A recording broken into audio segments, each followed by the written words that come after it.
आज मधु की मौसी सास पहली बार उनके घर रहने आ रही थी। मधु की सास मनीषा जी सुबह से मधु को हिदायतें दे रही थी। सुनीता को ये पसंद है, वो पसंद है। जब तक वो रहे तब तक उसकी पसंद, उसकी सुख सुविधाओं का विशेष ध्यान रखा जाए। ठीक 1 बजे सुनीता जी अपनी बहन के घर पहुंच गई। दोनों बहनें आपस में मिलकर बहुत खुश हुई। अरे दीदी, कितनी कमजोर लग रही हो। मधु, तुम दीदी का ठीक से ध्यान नहीं रखती क्या? आते ही ताना देना शुरू। प्रणाम मौसी जी, कहते हुए मधु ने मौसी सास के पैर छूकर उन्हें पानी दिया व हालचाल पूछने लगी। अरे मधु, तू तो बहुत बातें करती है। बातों से ही पेट भरेगी क्या मेरा? जी अभी खाना लगाती हूँ, आप फ्रेश होकर आ जाइए, कहकर मधु रसोई में चली गई। दोनों बहनें भोजन करने के बाद बातें करने लगी। तब तक मधु ने रसोई का सारा काम खत्म करके खुद का भी खाना खा लिया। थोड़ी देर आराम करने का सोच वो कमरे में जाकर लेट गई। उसकी हल्की सी झपकी लगी ही थी कि मनीषा जी ने आवाज दी। मधु, उठ जा बेटा, बहुत देर हो गई सोते हुए। चाय का समय हो गया है, साथ में पकौड़े भी बनाकर लाना। सुबह से काम में लगे लगे मधु थक गई थी। फिर भी उसने उठकर चाय बनाई और मनीषा जी के कमरे की तरफ जाने लगी कि दोनों बहनों की काना फुसी सुनाई दी। दीदी, तुम बहुत भोली हो। बहू को बहुत सर पर बिठा रखा है, तभी तो अभी तक चाय लेकर भी नहीं आई महारानी। देखो तो उठी या अभी तक सो रही है। मैंने पवन के लिए मेरी बुआ सास की लड़की का रिश्ता बताया था, मगर तुमने एक ना सुनी। पढ़ी लिखी बहू चाहिए थी तुम्हें और पवन को। भूख तो अब आजकल की पढ़ी लिखी लड़कियों से काम धाम तो ज्यादा बनता नहीं, बस मोबाइल में लगी रहती है। अब तुम ही बताओ, क्या मधु मोबाइल में नहीं लगी रहती? हाँ, लगी तो रहती है। फिर भी तुम्हें समझ में नहीं आता। करती रहो काम। अभी 2 साल में ये हाल है, आगे तुम उसकी सेवा करना और वो मेवा खाएगी। मेरी मानो, अब सब काम करना छोड़ दो और ठाठ से रहो। बहुत कर लिया काम। बहुओं की जितना आगे आगे करो उतना कम है। मैंने तो तुम्हें फोन पर ही इतना समझाया, पर तुम हो कि सुनती ही नहीं। इसीलिए मिलने के बहाने आना पड़ा मुझे। मधु को तो अपने कानों पर विश्वास ही नहीं हुआ। अब मधु को समझ में आ रहा था, जो मम्मी जी शुरू में मेरा इतना ध्यान रखती थी, कुछ समय से उनके व्यवहार में इतना बदलाव क्यों आ रहा है।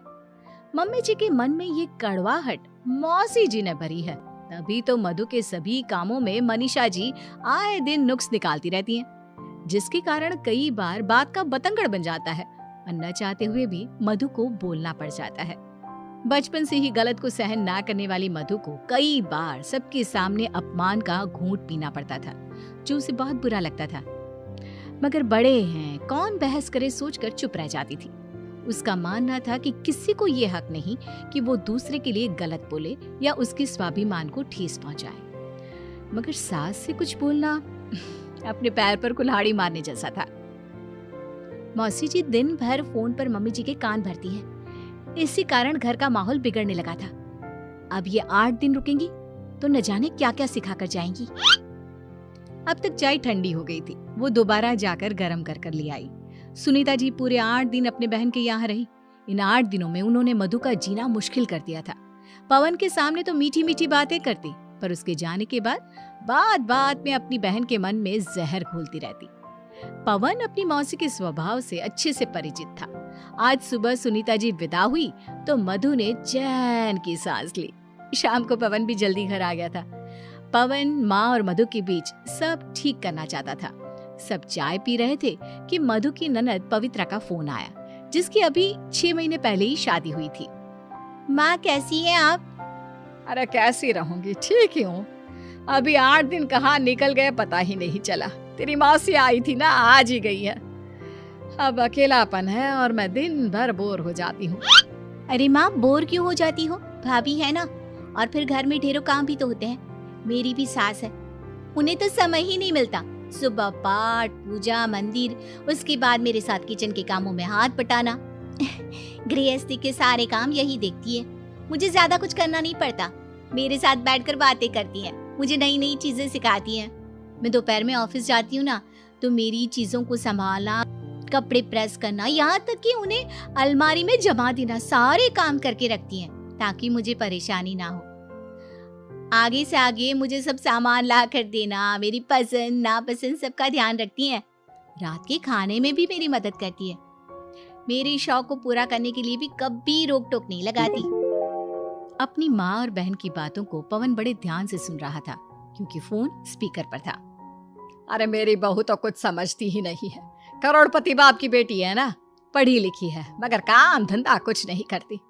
फिर उसे क्यों मैं इतनी सहूलियत दूं? माँ की बात सुनकर पवन बीच में ही बोल दिया। एक पवित्रा की सास है जो अपनी बहू का ध्यान रखती है। अभी सुना ना आपने सब, और क्या मैं नहीं देख रहा हूँ? माँ, तुम कितना अपनी बहू का साथ देती हो।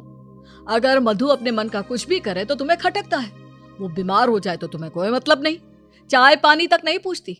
और तुम ये जो कहती हो ना कि वो कोई काम धंधा नहीं करती, दिन रात मोबाइल में लगी रहती है, वो अपना ऑनलाइन काम करती है, हमेशा तुम्हारी फरमाइश और आदेशों को पूरा करती है। कभी तुम भी उसकी पसंद का ध्यान रखो। अरे कभी पास बिठाकर कोई सलाह मशवरा करो। हमेशा मीन मेख निकालती रहती हो। अरे इंसान सब कुछ सीख कर पैदा नहीं होता, उसे भी सिखाओ ना। कभी उसके मन को भी सुन समझ लिया करो, तो अपने आप रिश्तों में पहले जैसी मिठास आ जाएगी। पर तुम तो मंत्रा मौसी सुनीता जी के कहने में आकर अपने ही घर की सुख शांति नष्ट करने पर तुली हो। मधु को पवन के इतना बोलने की उम्मीद नहीं थी। आज पहली बार मधु की सास के पास बोलने को कुछ भी नहीं था। बेटे ने आईना जो दिखा दिया था। रात भर मनीषा जी को नींद नहीं आई। आज पवन की कही बातें उनके दिमाग पर हथौड़ी की तरह चल रही थी। आज उन्हें भी एहसास हो रहा था कि वास्तव में सुनीता के कहने में आकर उन्होंने अपनी बेटी जैसी बहू से बहुत खराब व्यवहार किया था। सही तो कह रहा है पवन। पहले वो मेरे साथ बाजार जाती थी, बातें करती, सलाह लेती, मेरा ध्यान रखती। ध्यान तो अब भी रखती है, किंतु मूर्खतावश मैंने खुद ही अपने रिश्ते खराब कर लिए हैं। जबकि मुझे सुनीता का स्वभाव तो पहले से ही पता था। उसकी ना तो अपनी सास से बनी, ना बहू से। यहाँ तक कि उसके इस स्वभाव से उसके बेटी के भी अपने ससुराल में रिश्ते खराब हो चुके हैं। सोचते सोचते उनकी आंख लग गई। सुबह उठी तो एक नई शुरुआत के लिए एक नई सोच के साथ, जिसके बाद वो रोज जिन बातों पर चिढ़ती थी आज उन सब बातों पर शांत रही, जिसे देख बेटे बहू को बड़ा अचरज हुआ। माँ क्या बात है, तबीयत तो ठीक है ना? ये सुनते ही मनीषा जी भावुक हो गई। तू सही कह रहा था बेटा, सुनीता की बातों में आकर मैंने अपने घर को बिगाड़ा है। अब मैं ही सही करूंगी, मुझे माफ कर दे बहू। मधु भी भावुक हो गई और वो भी रो पड़ी। आज मनीषा जी को जो सुख अपनी बहू को गले लगाकर मिल रहा था, उसके सामने दुनिया की सारी दौलत भी फीकी लग रही थी। अमीर बहू वर्सेस गरीब बेटी। शुक्ला जी की बेटी कविता की शादी आशीष के साथ हुई। आशीष एक बहुत बड़ा बिजनेसमैन था और काफी पैसे वाला भी। शुक्ला जी बड़े बिजनेसमैन थे और उनका परिवार भी काफी पैसे वाला था। शुक्ला जी का बेटा था अभिषेक और उनकी बहू का नाम था रूपाली। पैसों की कोई कमी ना होने की वजह से शुक्ला जी, उनकी बहू, बेटे और दूसरी तरफ उनकी बेटी की जिंदगी काफी मजे से गुजर रही थी। लेकिन तभी अचानक एक दिन आशीष और कविता शुक्ला जी के घर आए। अरे आओ आओ दामाद जी, कैसे हैं आप? और कविता बेटा कैसी हो तुम? क्या बताएं पापा, बताने जैसा तो कुछ भी नहीं रहा। पापा जी, मेरे बिजनेस में बहुत बड़ा नुकसान हुआ है, मुझे लाखों का घाटा हो गया है। अरे अरे, लेकिन अचानक कैसे? बात क्या हुई, बताओ मुझे। एक बहुत बड़ी कंपनी से ऑर्डर मिला था पापा जी, और टाइम पर पूरा नहीं कर पाया। इसकी वजह से दूसरे क्लाइंट ने भी अपना ऑर्डर वापस ले लिया। अब तो सड़क पर आने की नौबत आ गई है। अरे नहीं नहीं दामाद जी, ऐसा नहीं कहते। अरे भाई, जब तक मैं हूँ तब तक आपको चिंता करने की कोई जरूरत नहीं है। लेकिन पापा, आप कब तक हमारी मदद करेंगे? अरे जब तक हो सकेगा बेटा। तुम मेरी हो, आशीष जी मेरे दामाद है। तुम दोनों को अकेले थोड़ी ना छोड़ सकता हूँ। बताओ क्या मदद चाहिए? पापा जी, आप बस इतना कर लीजिए कि कुछ दिनों के लिए कविता को यहाँ आपके पास छोड़कर जा रहा हूँ। दामाद जी, आप जा कहाँ रहे हैं? मैं कुछ दिनों के लिए मुंबई जा रहा हूँ। वहाँ पर मेरे एक पार्टनर के साथ कुछ काम शुरू करना चाहता हूँ, लेकिन अभी मेरे पास इतने पैसे नहीं कि कविता को अपने साथ रख सकूँ। कोई बात नहीं, बेटी है मेरी, आपको इसकी चिंता करने की जरूरत नहीं है, ये हमारे साथ रहेगी।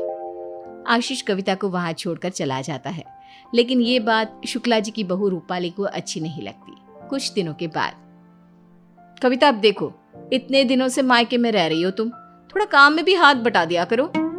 हाँ हाँ भाभी, बताइए ना, क्या करना है मुझे?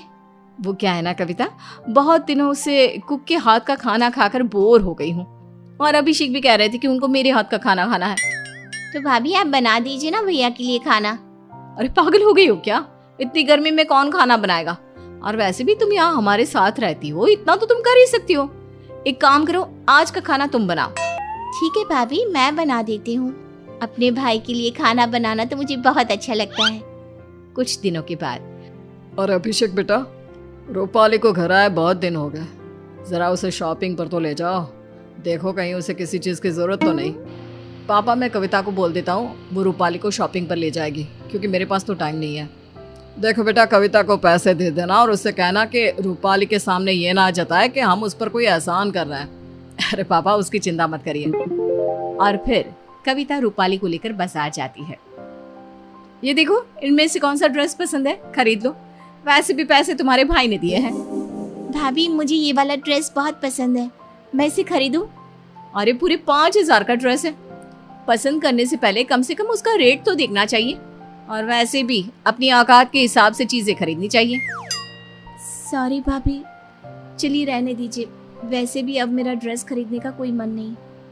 ठीक है, अगर तुम्हारा मन नहीं था तो कोई बात नहीं, लेकिन मुझे तो शॉपिंग करनी है, ये ड्रेस मैं खरीद लेती हूँ, वैसे भी हमें पैसों की कोई कमी नहीं है। सही कहती हैं भाभी, और भगवान न करे आपको कभी पैसों की कमी आए। कविता बात बात पर रूपाली को नीचा दिखाती है। एक दिन कविता की कुछ सहेलियां उससे मिलने उसके घर आती है। अरे वाह, तुम्हारा घर तो बहुत सुंदर है भाई, तुम तो रानियों की तरह रहती हो। सच्चे भाई, किस्मत हो तो तुम्हारे जैसी, क्या कमाल का पैसे वाला ससुराल मिला है। सही कहती हो तुम, इनसे मिलो, ये मेरी ननद है रूपाली। हेलो, कैसी हैं आप? आप यहीं रहती हैं क्या? अरे इससे क्या पूछ रही हो, इस बेचारे की किस्मत तो बहुत बुरी निकली। पापा जी ने इतने पैसे वाले घर में शादी कराई, लेकिन आप देखो गरीबी के दिन झेलने पड़ रहे हैं। गरीबी के दिन? क्या मतलब? अरे कोई मतलब नहीं, भाभी की मजाक करने की आदत है, ऐसा कुछ भी नहीं है। मेरी लाइफ में सब कुछ बहुत बढ़िया है। ओहो, अब झूठ बोलने की क्या जरूरत है? सबको बता क्यों नहीं देती कि तुम्हारे पति का बिजनेस सड़क पर आ चुका है और तुम्हारे पास अपने खुद के कपड़े खरीदने तक के भी पैसे नहीं है। ये तुम कैसी बात कर रही हो? वो तुम्हारी ननद है और हम बाहर के लोग। कम से कम इस तरह हमारे सामने तुम अपनी ननद की इंसल्ट तो मत करो। तुम लोग मेरी सहेलियां हो या इसकी? अरे एक तो मैं तुम्हारा एंटरटेनमेंट कर रही थी अपनी गरीब ननद को दिखाकर, ऊपर से मुझे ये सलाह दे रही हो। देखो, हर इंसान का अपना एक वक्त होता है। आज अगर तुम्हारी ननद की लाइफ में कोई प्रॉब्लम है तो हो सकता है कि कल को सब ठीक भी हो जाए। अच्छा ठीक है, मुझे समझाने की कोशिश मत करो। ऐसे ही कुछ वक्त बीत जाता है। भाभी रूपाली को टॉर्चर करती है और बात बात पर उसे नीचा दिखाती है, सबके सामने उसका अपमान भी करती है। इसी तरह 1 साल बीत जाता है और एक दिन आशीष वापस लौट कर आता है। अरे आओ दामाद जी, आपके चेहरे की चमक देखकर लग रहा है कि जिंदगी में सब कुछ ठीक हो चुका है। हाँ पापा जी, सब आपका आशीर्वाद है। मेरा काम फिर से पहले जैसा हो चुका है। अब मैं कविता को अपने साथ ले जाने के लिए आया हूँ।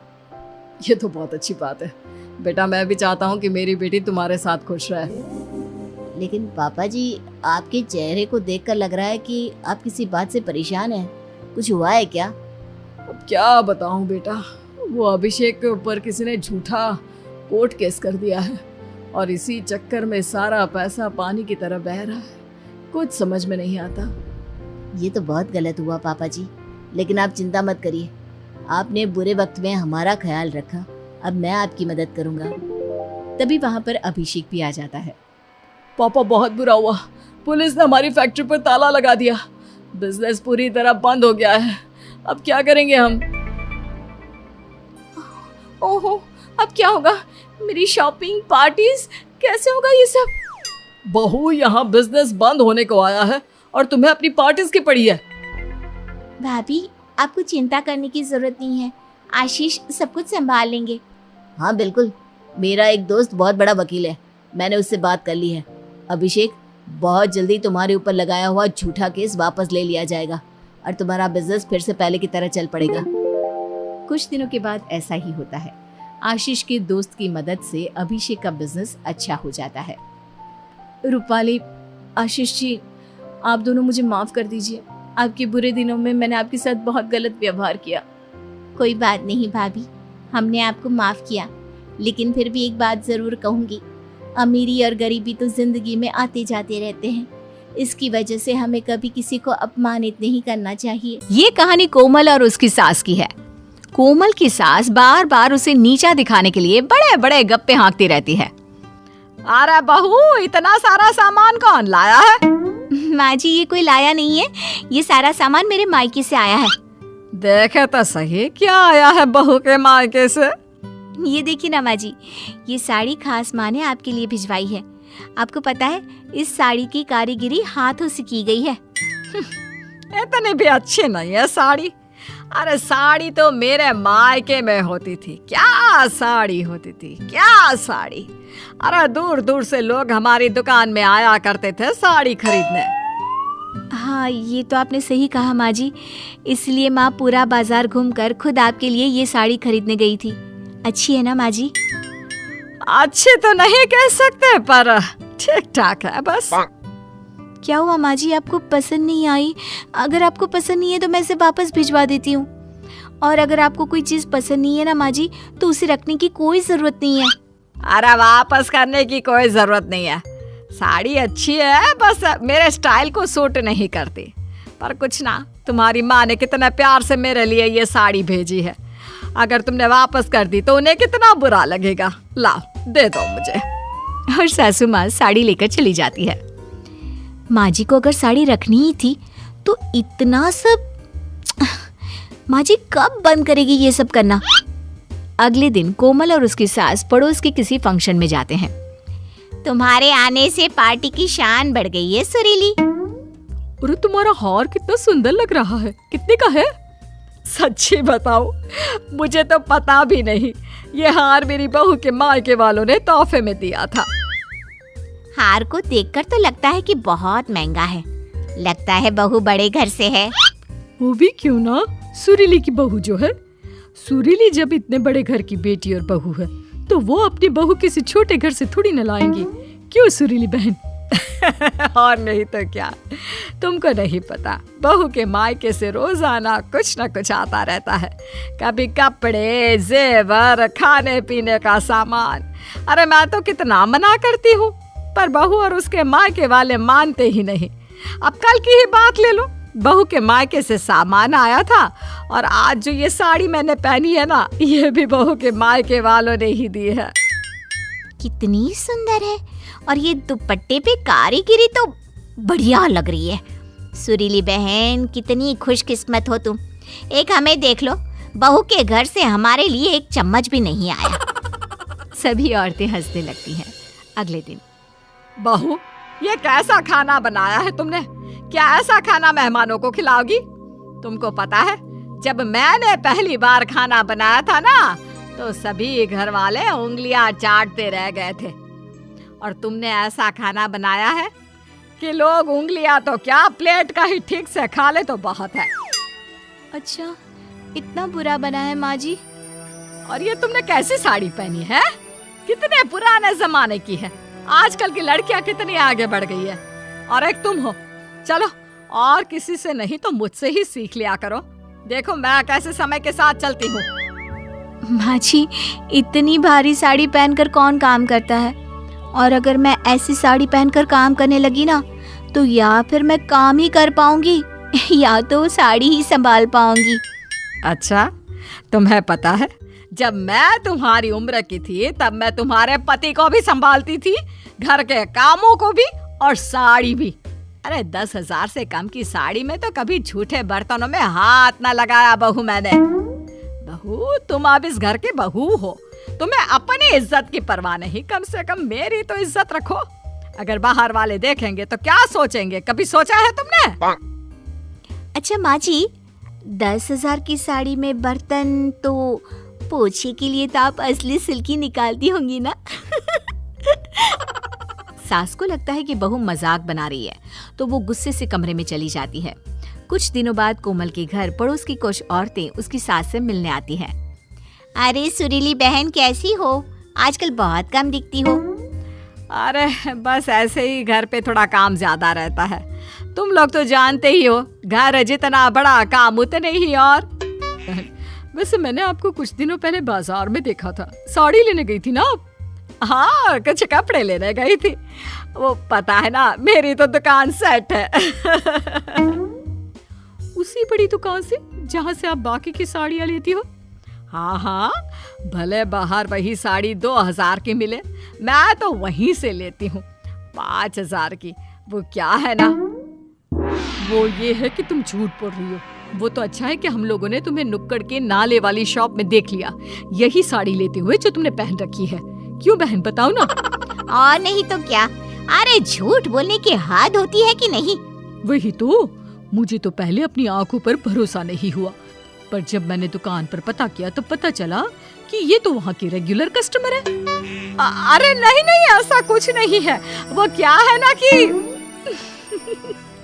वो क्या है क्या नहीं, अब तो सास की गप मारने की आदत उसे ले डूबने वाली ही होती है कि। आंटी जी, आप माँ जी को ऐसा बोल रही हो? आपने खुद को देखा है, आप अपना कोई भी सामान हमारी दुकान से बिना डिस्काउंट के नहीं खरीदती। और आप सभी भी माँ जी के नाम से दुकान से कितना सारा सामान ले जाती है, ये कहकर के पैसे बाद में दे देंगे, लेकिन आज तक वो पैसे कभी नहीं आए। और हाँ, पैसों को लेकर कभी भी किसी को दिक्कत होती है तो आप लोग सबसे पहले किसके पास आते हो? माँ जी के पास ना। बस वो एक छोटी दुकान से खरीद रही हैं तो आप लोगों को उन पर शर्म आने लगी। ये शर्म आपको उनसे मदद मांगते हुए नहीं आई। बुराई आप सबको दिखती है, लेकिन उनकी अच्छाई वो आप लोग भूल गए। आपके बुरे समय में माँ जी ने आप लोगों की कितनी मदद की है, क्या आप में से किसी को भी याद है? बड़े आए इल्जाम लगाने वाले। सही कह रही हो बहू, मेरे बेटे की तबीयत खराब थी तो सुरीली बहन ही थी जो एक पैर पर पैसे लेकर खड़ी थी कि किसी तरह बच्चा ठीक हो जाए। मेरे बेटे की शादी हुई है सुरीली बहन के कारण, हमें माफ कर दो बेटा। ये बोलकर सभी वहां से चले जाते हैं। सबके जाने के बाद सास बहू की ओर देखती है। थैंक यू और सॉरी भी। थैंक यू इसलिए कि जो भी आज तुमने मेरे लिए किया, और सॉरी इसलिए जो भी मैंने आज तक तुम्हारे साथ किया। मैंने तुम्हें हर तरह से नीचा दिखाया, तुमको ताने मारे और तुमने कभी पलटकर जवाब नहीं दिया, लेकिन आज जो तुमने मेरे लिए किया है ना, कभी नहीं भूलूंगी बेटा। माँ जी, आप मुझे कुछ भी कहेंगे तो चलेगा, लेकिन मेरे सामने आपके लिए कोई कुछ भी बोल दे, ये मैं नहीं होने दूंगी।